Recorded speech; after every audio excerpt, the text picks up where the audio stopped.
Ya Rasulullah, ya Nabi, ya Nabi. Allah menciptakan hamba hanya 3 jenis. Yang pertama, para malaikat. Mereka tidak punya nafsu dan hasrat. Mereka tidak bisa diganggu dan digoda oleh setan, nafsu dan hasrat. Mereka mengerjakan semua yang Allah perintahkan tanpa sedikit pun menolak, membangkang, membantah keberatan. Dan mereka tidak pernah bosan menyembah Allah Subhanahu wa taala. Ada malaikat yang diperintahkan sejak diciptakan sujud terus sampai sekarang. Dan sampai hari kiamat mereka tidak pernah mengangkat kepalanya dari sujud. Ada malaikat yang ditugaskan merawat udara, menjaga angin dan sebagainya. Itu saja kerjaannya. Ada yang ditugaskan berzikir sampai hari kiamat, tak pernah berhenti berzikir. Mereka tidak lelah, mereka tidak mengantuk, mereka tidak bosan, dan mereka tidak pernah bisa digoda. Jelas makhluk atau hamba yang semacam ini tidak perlu menjadi bahan ceramah dan diskusi kita. Tapi jenis kedua dari hamba Allah, dan dia adalah peringkat kedua yang Allah ciptakan setelah malaikat, bangsa jin. Bangsa jin. Bangsa jin ini Allah firmankan, wa ma khalaqtul jinna, baru wal insa, jin. Nah, di sini baru masuk dalam bidang pembahasan kita. Bangsa jin Allah ciptakan sebelum manusia. Mereka duluan yang menghuni bumi ini, Pak. Waktu itu jasad fisik mereka masih kasar seperti kita. Mereka yang membuat peradaban. Kalau seandainya Bapak Ibu menemukan peradaban kuno yang ditemukan sekian ribu, sekian ratus ribu, sekian juta tahun, itu diisi oleh bangsa jin. Mereka cerdas, pintar, agresif, tetapi brutal. Kalau dalam Al-Quran Allah sebutkan bangsa jin ini hobi perang, suka menumpahkan darah, dan mereka memiliki kekuatan serta kemajuan teknologi yang Allah sebutkan dalam Al-Quran jauh lebih maju daripada kita. Tapi sayangnya hobi mereka membunuh, membantai, menumpahkan darah, tidak patuh pada Allah Subhanahu wa ta'ala. Setiap kali Allah utus para nabi dan rasul dari bangsa jin, pasti dibunuh mereka, Pak. Jadi bangsa jin ini paling anti dengan para nabi dan rasul yang dikirim oleh Allah. Mereka bantai, mereka bunuh. Pada klimaksnya Allah berfirman kepada seluruh malaikat, inni ja'ilun fil ardi khalifah. Saya berencana ingin menggantikan siapa yang bisa hidup memakmurkan bumi sambil menyembah aku. Bangsa jin yang ada di muka bumi terancam. Nah, saat itu wahai Bapak Ibu, ada satu orang jin yang sangat taat. Jin ini diceritakan oleh Syekh Al-Hafiz Ibnu Katsir di dalam kitab tafsir Al-Quranil Azim, bahwa bangsa jin yang sangat soleh dan taat itu diangkat oleh Allah derajatnya selevel dengan para malaikat, dan jin itu dinamakan dengan Azazil. Saat Allah perintahkan, hei malaikat, turun ke bumi. Jadi Allah punya malaikat khusus perang, Pak. Di dalam surat Ali Imran Allah menyebutkan ada malaikat yang tugasnya hanya perang. Malaikat ini tidak bisa dilukai dan tidak akan pernah bisa mati. Tidak pernah takut dan selalu pasti menghabisi. Tapi Allah berikan kehormatan kepada Azazil Azazil, kamu pimpin malaikat-malaikat perangku ini turun ke bumi, habisi semua jin yang ada. Maka bapak tahu, ibu tahu, jin mengerahkan semua teknologi mereka yang sangat canggih. Nggak ada apa-apanya teknologi kita hari ini, Pak. Mengerahkan semua teknologi yang maha canggih menghadapi pasukan langit yang dipimpin langsung oleh juga bangsa jin, yaitu Azazil. Perang hebat terjadi. Cuma malaikat ini nggak mempan peluru, nggak bisa dilukai, nggak pernah kenal lelah, siang malam perang tanpa berhenti. Kalau jin karena manusia biasa, ada hawa nafsunya, ada lelahnya, ada ngantuknya, dan pada akhirnya ada takutnya. Singkat cerita, Allah memberikan instruksi dari langit, Azazil, pimpin malaikat perangku, habisi semua jin yang ada di dunia. Biarkan tersisa hidup khusus jin-jin sipil yang lari ke hutan-hutan, yang lari ke gunung-gunung, yang lari ke lembah-lembah, yang lari ke pulau-pulau, yang sembunyi di gua-gua, ya, biarkan mereka hidup, nggak usah diburu. Walau terasa berat ini perintah, karena yang harus dihabisi adalah bangsa jin. Azazil, sami'na wa ata'na. Turun, pimpin malaikat, habis semuanya, Pak. Ini sisa-sisa peradaban kuno yang masih ada yang ditemukan. Demi Allah, itulah peradaban bangsa jin sekarang. Kalau nggak ada Al-Quran bercerita, mungkin nggak akan terbongkar fakta dan rahasia besar ini. Tapi Al-Quran menceritakan ini, ya. Setelah selesai, wahai Bapak Ibu, kembalilah malaikat-malaikat tempur ini ke langit. Di bawah pimpinan Azazil, laporan pada Allah. Misi selesai. Sejak itu, wahai Bapak Ibu, tempat yang saya sebutkan tadi adalah tempat-tempat di mana peradaban jin paling banyak hari ini. Hutan-hutan, pulau-pulau, lembah-lembah, gunung-gunung, apalagi tadi?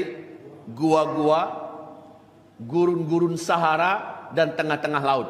Ini menjadi tempat peradaban mereka. Makanya Nabi mengajarkan kita kalau masuk daerah ini baca ini, kalau masuk daerah ini baca ini, agar kamu Allah jaga, agar Allah turunkan para bala tentaranya dari kalangan malaikat melindungi kamu, karena tempat-tempat itu adalah markasnya setan. Jadi maaf Pak, banyak mahasiswa-mahasiswi kita itu pencinta alam, pendaki gunung, apalah namanya, sementara mereka tidak berbekalkan ilmu pengetahuan dari langit. Akhirnya banyak yang hilang, banyak yang mati, banyak yang kesurupan dan sebagainya. Betul Pak ya? Karena mereka tidak berbekalkan ilmu dari Allah. Singkat cerita, selesai misi itu, Allah Subhanahu wa ta'ala berfirman, aku akan ciptakan makhluk baru yang akan menyembahku di muka bumi. Aku sebut dengan manusia, basyaran atau insan. Azazil menunjukkan protesnya, tetapi dengan cara tidak langsung kepada Allah, namun dia bisikin malaikat-malaikat yang ada dan disuruhnya malaikat yang ngomong kepada Allah. Apa kata Azazil? Kita menghabisi bangsa jin karena mereka durhaka pada Allah, karena mereka hobi perang dan menumpahkan darah. Kalau seandainya makhluk baru Allah ciptakan, pasti akan terulang kisah berikutnya yang sama. Katakan pada Allah, cukuplah kita saja makhluknya, khusus menyembah Allah. Kita tidak akan durhakai Allah. Ini sebenarnya adalah keberatan Azazil, karena bangsanya sudah dihabisi, lalu digantikan makhluk baru yang lain. Oleh malaikat dengan lugu mereka menjawab, qalu ataj'alu fiha may yufsidu fiha wa yasfikud dima. Mereka berkata, ya Allah, nanti hasilnya jangan-jangan bakalan akan sama. Ya Allah, kau ciptakan makhluk baru untuk menyembahmu di muka bumi, hasilnya akan terulang seperti yang dibuat oleh makhluk sebelumnya, menumpahkan darah di mana-mana. Engkau dimaksiati ya Allah, tidak ada yang akan menyembahmu.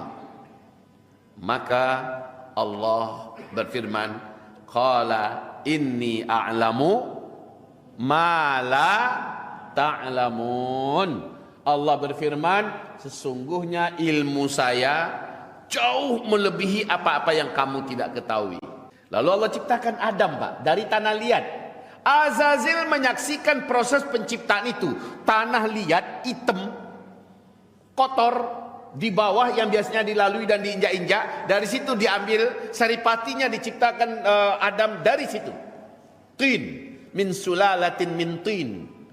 Setelah itu berbentuk makhluk baru, dan hebatnya makhluk ini teramat sangat sempurna.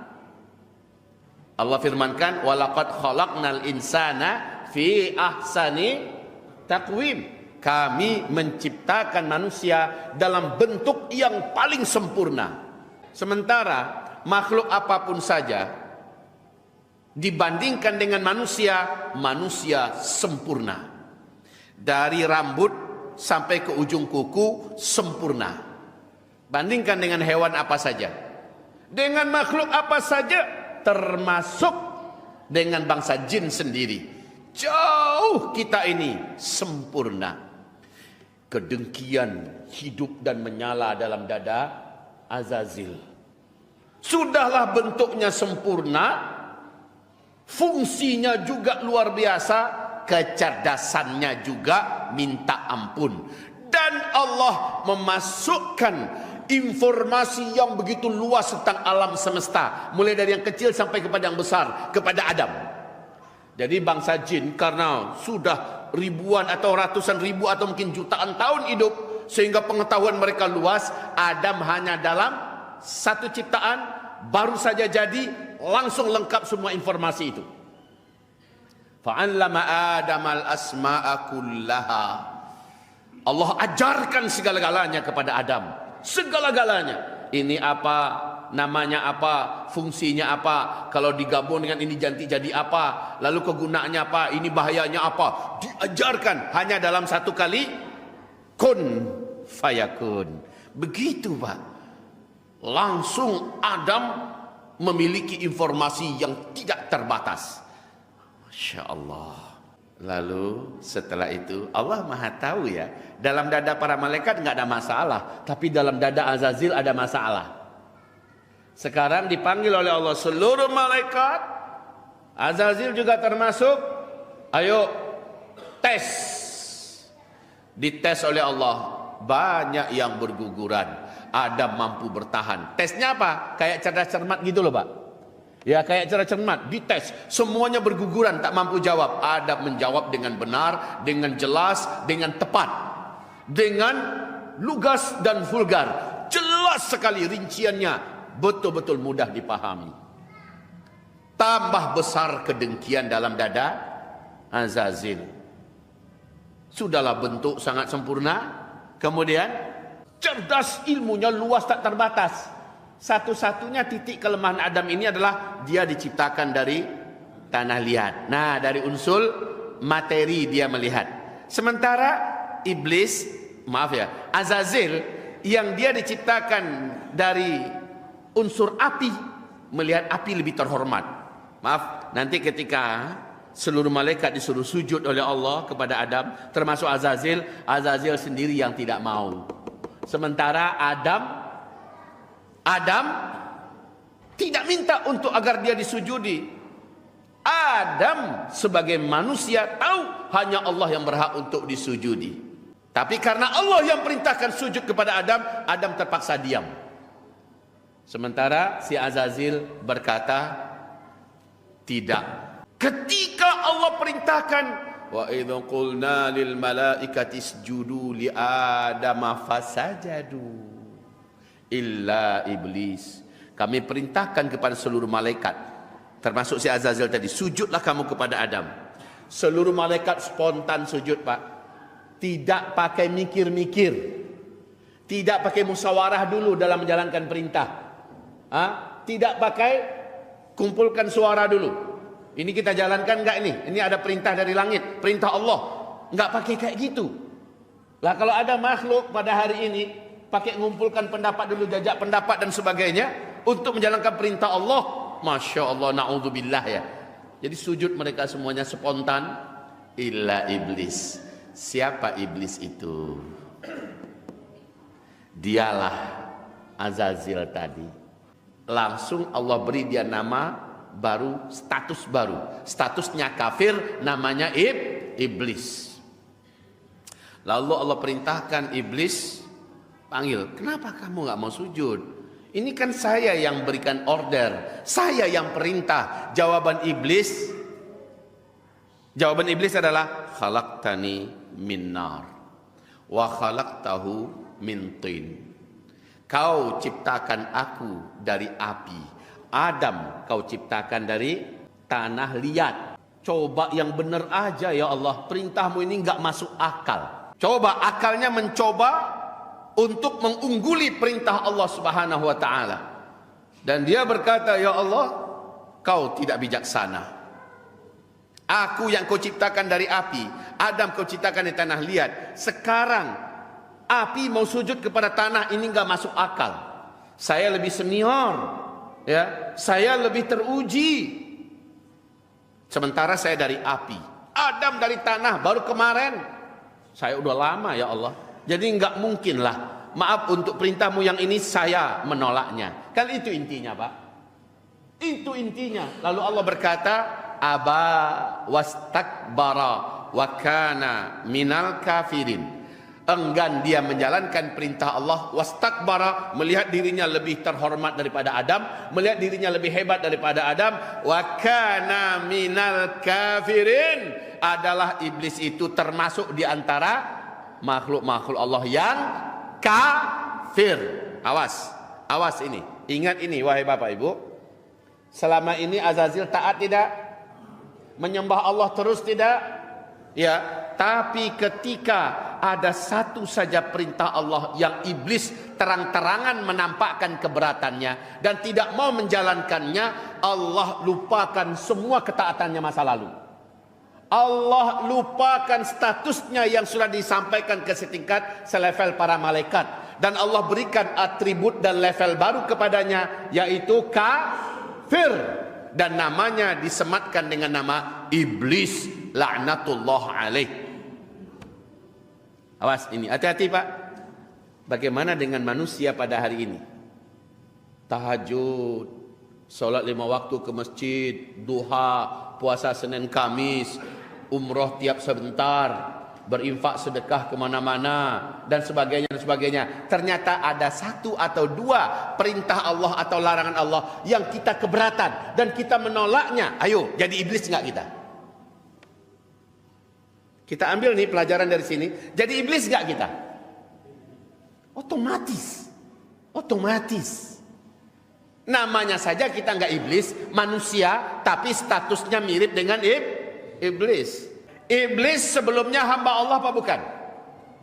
Hamba Allah ya. Tapi setelah dia menentang Allah, apakah Allah masih menganggap dia sebagai hamba? Tidak. Dia sudah menjadi hamba hawa nafsunya. Oh, kalau gitu iblis ada punya hawa nafsu? Iblis kan bangsa jin. Jin dan manusia sama-sama punya nafsu. Dan nafsu itu kata Allah dalam Al-Quran, innan nafsa la'ammaratun bisu'. Sesungguhnya nafsu selalu menyuruh kepada yang buruk-buruk, yang jelek-jelek, yang jahat-jahat. Disuruh nggak mau taat, dilarang nggak mau berhenti. Itu adalah karakter nafsu. Maaf Pak Ibu, apakah iblis dan setan bisa digoda nggak oleh jin? Apakah iblis punya setan sendiri pula dari bangsa yang lain? Setan-setan yang ada itu siapa? Jin juga. Jadi ketika Azazil diusir keluar dari surga sampai di bumi, dia pengaruhi jin-jin yang masih hidup, yang terus berkembang biak. Dia pengaruhi, lalu diajak berbaiat kepadanya. Diajak untuk bersekutu dan membuat pasukan sendiri. Maka setan adalah seluruh jin yang menyatakan kafir kepada Allah. Setan adalah seluruh jin yang bergabung dengan kerajaan iblis. Dia menjadi setan. Maaf ini kalau bahasa kita PNS-nya iblis. Tapi masih jin. Iblis jin, setan jin, dan semuanya yang tersisa di luar PNS yang gabung dengan iblis tetap saja namanya jin. Ada jin fasik, ada jin preman, ada jin taat, ada jin soleh. Itu ada, Pak. Jadi wahai Bapak Ibu yang kami muliakan, apakah iblis bisa digoda oleh setan? Tidak. Apakah setan sendiri bisa digoda oleh setan yang lebih halus darinya? Tidak. Karena makhluk Allah yang berakal, yang disuruh menyembah Allah cuma 3 jenis. Malaikat, jin, dan manusia.